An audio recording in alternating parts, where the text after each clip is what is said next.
Class 12-এর third সেমিস্টারে যে তিনটে প্রোজ রয়েছে, এই তিনটে প্রোজের মধ্যে শেষ যে প্রোজ ডিবেট, এটা লিখেছেন অ্যান্টন চেকভ। এই গল্পটা নিয়ে আজ আলোচনা করব। তাহলে চলো মূল টেক্সটটা শুরু করছি। ইট ওয়াজ আ ডার্ক অটাম নাইট, শরতের অন্ধকার রাত্রি। The old banker was walking up and down his study. বৃদ্ধ ব্যাংকার তার পড়ার রুমে একোণ থেকে ওকোণ পায়চারি করছিল। অর্থাৎ আপ অ্যান্ড ডাউন কথার অর্থ হলো এদিক ওদিক যাওয়া আসা করা।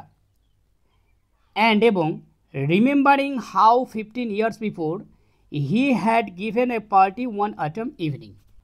তিনি মনে করছিলেন 15 বছর আগে তিনি একটা পার্টি দিয়েছিলেন শরতের সন্ধ্যাতে। অর্থাৎ এখানে কি বলা হয়েছে, শরতের ঘন অন্ধকার রাত্রিতে বৃদ্ধ বাংকার 15 বছর আগে শরতের সন্ধ্যাতে তিনি এক পার্টি প্রদান করেছিলেন।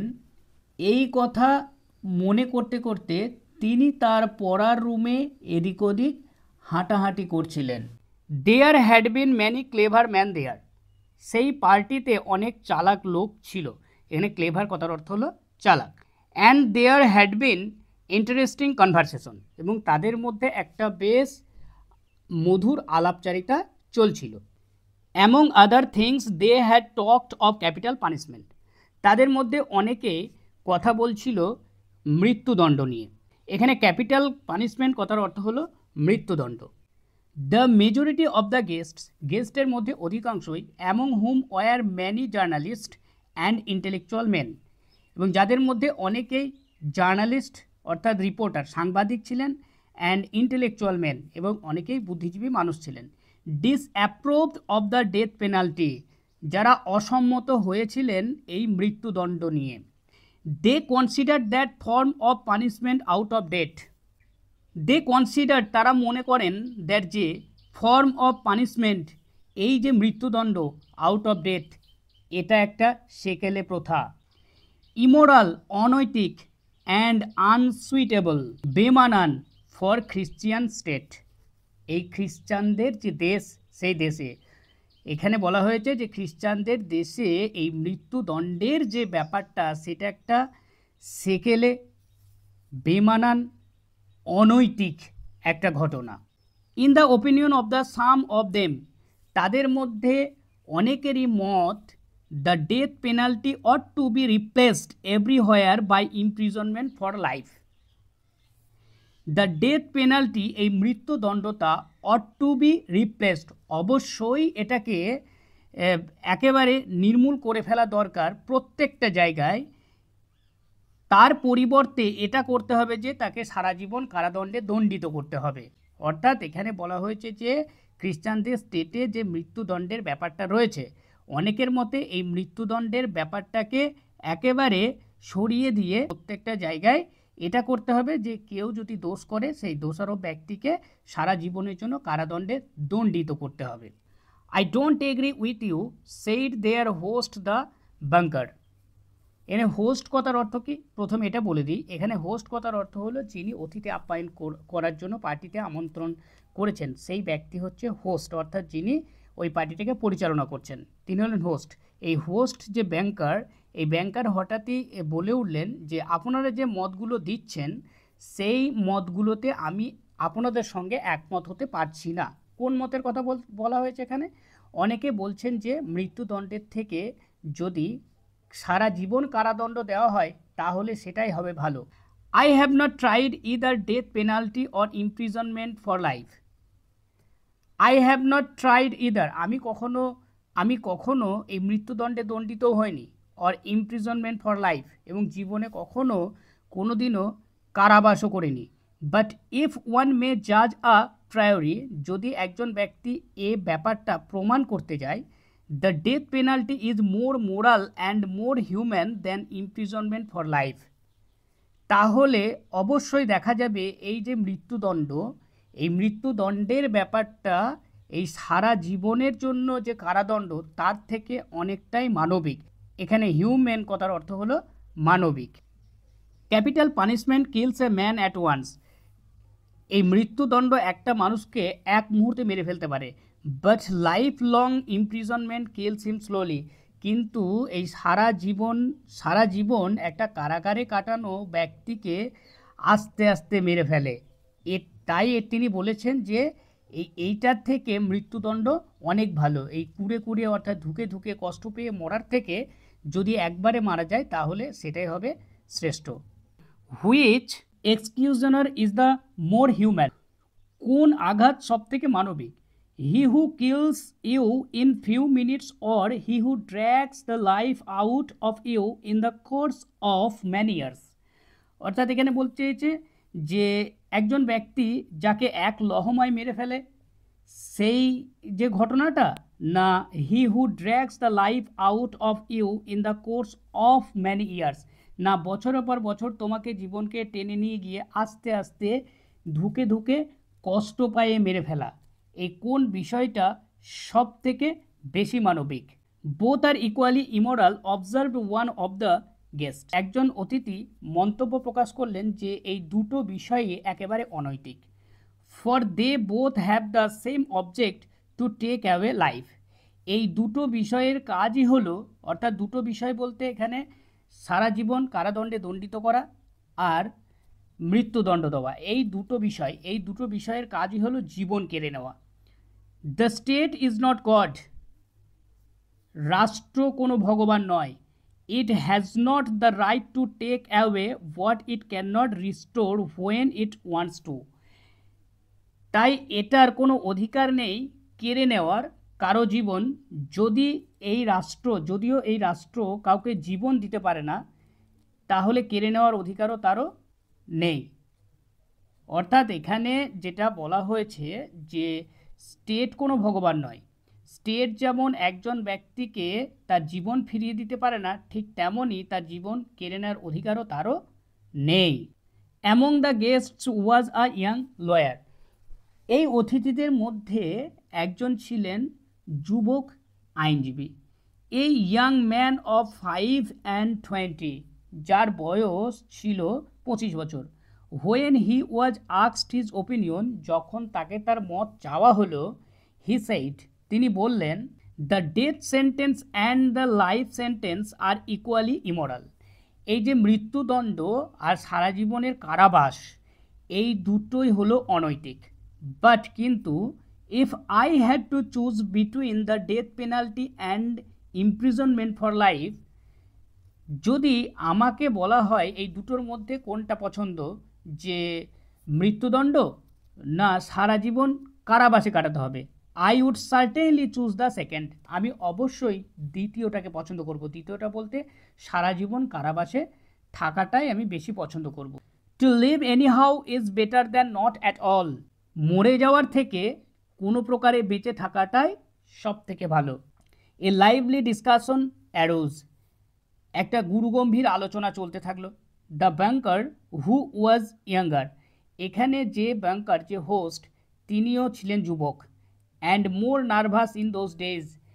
যে দিনে পার্টিটা হচ্ছিল সেই দিনে তিনি খুব চিন্তিত ছিলেন। Was suddenly carried away by excitement. হঠাৎই তিনি উত্তেজিত হয়ে পড়লেন। He struck the table his first. তিনি প্রথমেই টেবিলের ওপর একটু আঘাত করলেন। And shouted at the young man. এবং ওই যুবক লোকটির দিকে তাকিয়ে চিৎকার করলেন, ইট ইজ নট ট্রু। এটা সত্য নয়। এটা বলতে কোনটা? এটা বলতে ওই যে লয়ার যিনি বলছেন যে দুটো কারাদণ্ড আর একটা রয়েছে মৃত্যুদণ্ড, ওই মৃত্যুদণ্ডের থেকে তিনি সারা জীবন কারাদণ্ডে দণ্ডিত থাকবেন, এই ব্যাপারটা তিনি পছন্দ করছেন। কিন্তু এখানে এই ওল্ড ব্যাংকার, বৃদ্ধ ব্যাংকার, তিনি এটা চাইছেন যে তিনি যেটা বলছেন ওটা একেবারেই ঠিক নয়। I will bet you. আমি তোমার কাছে বাজি ধরছি 2 million roubles. You would not stay in solitary confinement. তুমি কখনোই এই একাকী ইমপ্রিজনমেন্টে থাকতে পারবে না ফর 5 ইয়ার্স, 5 বছরের জন্য। অর্থাৎ তিনি বলতে চাইছেন যে তোমাকে যদি 5 বছরের জন্য কারাদণ্ডে দণ্ডিত করা হয়, তাহলে সেই 5 বছর কারাদণ্ডে দণ্ডিত হয়ে তুমি সেখানে থাকতে পারবে না। তাই তুমি যেটা বলছো এটা পুরোপুরি সত্য নয়। If you mean that in earnest said the young man, ওই যুবক অর্থাৎ লয়ার বললেন, যদি আপনি সত্যি সত্যি এটা চান, I will take the bet, আমি এই বাজিটা ধরতে রাজি, but I would stay not 5 but 15 years, আমি সেখানে শুধুমাত্র 5 বছর থাকবো না, আমি 15 বছর থেকে তোমায় দেখাবো। 15 ডান ক্রাইড দ্য ব্যাংকার, ব্যাংকার চিৎকার করে বলল 15 বছর থাকবে, ও ঠিক আছে। জেন্টলম্যান আই স্টেক 2 মিলিয়ন, আমি তোমাকে 2 মিলিয়ন দেব। Agreed, you stake your millions, তুমি তোমার 2 মিলিয়ন রাখো, and I stake my freedom, আমি আমার স্বাধীনতা রাখি। Said the young man, young man বললেন, অর্থাৎ এটা বলতে চেয়েছেন এখানে যে তিনি এতে রাজি, তিনি যেন তার 2 মিলিয়ন জোগাড় করে রাখেন, আর তিনি স্বাধীনভাবে তার নিজের মতো যে ইমপ্রিজনমেন্টে যাবেন সারা 15 বছরের জন্য, সেই ব্যাপারটাকে তিনি স্বাধীনভাবে থাকার কথা বলেছেন। সেইড দ্য ইয়াং ম্যান, ভদ্রলোকটি বলেছিলেন। And this wild senseless bet was carried out, এই মতো অবস্থায় এই বুদ্ধিহীন যে বাজি ধরা, এটা যেন সম্পাদিত হয়ে গেল। The banker spoiled and frivolous, with millions beyond his re-knocking, was delighted at the bet. এই ব্যাংকার, যার হাতে প্রচুর পরিমাণের অর্থ সম্পদ, যিনি ছিলেন খুব আনন্দে, কিন্তু সেই ব্যক্তি নিজেকে একেবারে ছেলেমানুষিপূর্ণ আর ধ্বংসের দিকে যেন আস্তে আস্তে এগিয়ে নিয়ে গেলেন। At supper he made fun of young man and said, রাত্রিতে খাবার পর একটু মজার ছলে বাংকার ওই যুবক লয়ারকে বললেন, থিঙ্ক বেটার অফ ইট, আর একটু ভেবে দেখতে পারো young man, while there is still time, এখনও সময় রয়েছে। To me 2 millions are a trifle, এই 2 মিলিয়ন আমার কাছে কিছুই নয়, 2 মিলিয়ন রুবেল। তো এই ট্রিফল কথার অর্থ হলো কিছুই না, একদম সামান্য ব্যাপার। But you are losing 3 or 4 of the best year of your life, তুমি তোমার জীবনের 3 থেকে 4টে বছর হারিয়ে ফেলবে, যে জীবনটা তোমার জীবনের সবথেকে গুরুত্বপূর্ণ সময়। আই সে 3 or 4, আমি 3 বছর অথবা 4 বছরের কথা বলছি। Because you would not stay longer, এর থেকে বেশি দিন তুমি ওই কয়েদে থাকতে পারবে না। Don't forget either you unhappy man, হে অসুখী মানুষ, তুমি এটা ভুলে যেও না, দ্যাট যে ভলেন্টারি কনফাইনমেন্ট, স্ব ইচ্ছায় কারাবাসে থাকা, is a great deal harder to be than compulsory, চাপিয়ে দেওয়া কারাবাসের থেকে আরও বেশি কষ্টকর।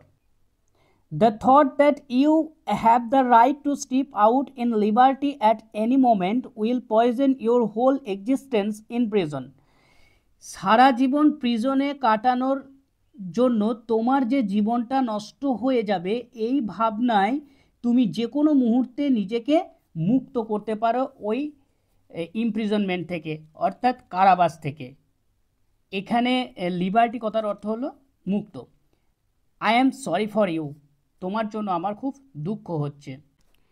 And now the banker walking to and fro, এখন ওই ব্যাংকার এক প্রান্ত থেকে আরেক প্রান্ত হাঁটতে শুরু করলো, অর্থাৎ ঘরের এক কোণ থেকে আরেক কোণে হাঁটতে শুরু করলো। রিমেম্বার অল দিস, এই সমস্ত ভাবনায়, অ্যান্ড আস্কড হিমসেলফ, নিজেকে বললেন, what was the object of that bet, এই বাজিটা আমি কেন ধরতে গেলাম। What is the good of, এটার ভালো দিকটা এবার কোথায়।